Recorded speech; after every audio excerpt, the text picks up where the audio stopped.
All the rage today online was arguing, does XRP Ledger have offline capability? We see this poster here saying, well, look, I have 3 different videos demonstrating the XRP Ledger usage without internet connection and explanations of what gives XRP Ledger offline capabilities. He's saying, look, you can do transactions via Bluetooth, SMS messaging, even via satellite.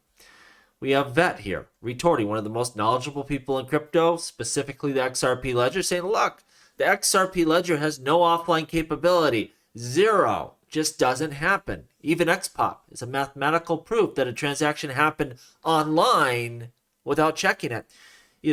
It's just not possible. No validating transaction or use of the XRP Ledger can happen offline. So how can one of the smartest people within the XRP Ledger ecosystem say it ain't possible? And this poster up here has video evidence of demonstration, 3 different ways to use the ledger without internet connection. We see Weezy Win saying the following: yes, verification of validation can be done offline, provided you have the right data. Yes, a device can be offline, provided it has another means of communication. But someone in the flow needs the internet, and that's the key here. Yes, you can have an air-gapped device, sign transactions, but something within that transaction needs to be able to communicate with the internet. So they're both kind of right here. It's just the semantics of how you are stating it. David Schwartz also adding, this is correct. Ultimately, if a transaction is going to take place on the XRP Ledger, it has to get the internet somehow. Offline transactions either don't take place on the ledger or involve some component with internet action somewhere in the flow. So that's the key. And all of these, video demonstrations of different methods, there's a device somewhere connected to the internet, bringing finality to that transaction. I think everyone in this conversation understands this. It's just semantics and people just trying to get one up on the other one. Yes, not every device needs to be on the internet, but a device does obviously need to communicate. That's the whole kind of premise of, blockchain, decentralized technology, and that's how we communicate online. You can't do it otherwise. Don't think it really matters as long as you understand kind of the flow of payments here. This is interesting. We see they're saying SEC custody rule made crypto regulations a political football. The SEC's proposed crypto custody rule and its hostility to the industry isn't in Joe Biden's best interest. And this is interesting for a couple reasons. Number one, it's going to play a big role in this upcoming election. And we see politicians paying attention to this issue. And this wouldn't have been the case even just a short time ago.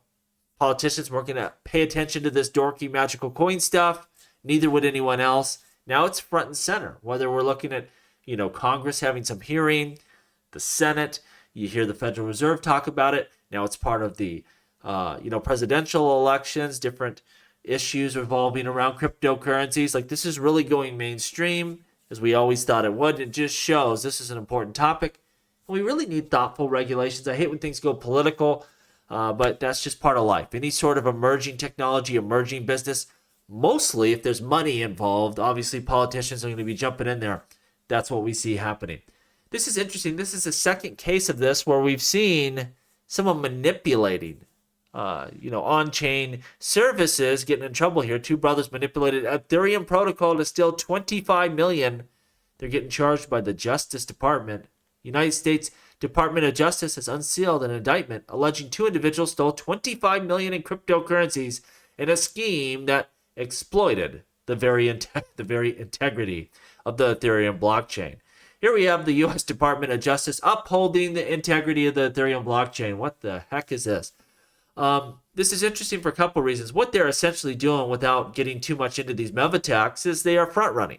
They're, exploiting the system. And we seen a case like this just a couple weeks ago where someone got in trouble for this. You would think, code is law. If the system allows you to do it, should be fine.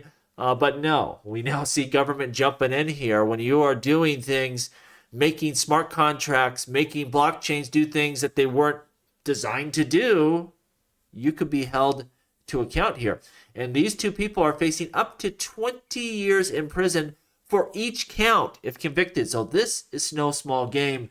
Again, just shows the Justice Department is taking this serious, and someone is, questioning the integrity of the Ethereum blockchain. they're going to bring 20 years per count, on the table here. This is massive. Of course, it's a lot of money. I guess it makes sense. I mean, you're misusing the system, of course. But then again, if the system lets you do it, is that really, are you really breaking the law? Well, Justice Department says you are, and they very well may be right. We will see this play out. Let me know what you think down below. As always, please like, please subscribe. The revolution will be televised right here on Jungle Link.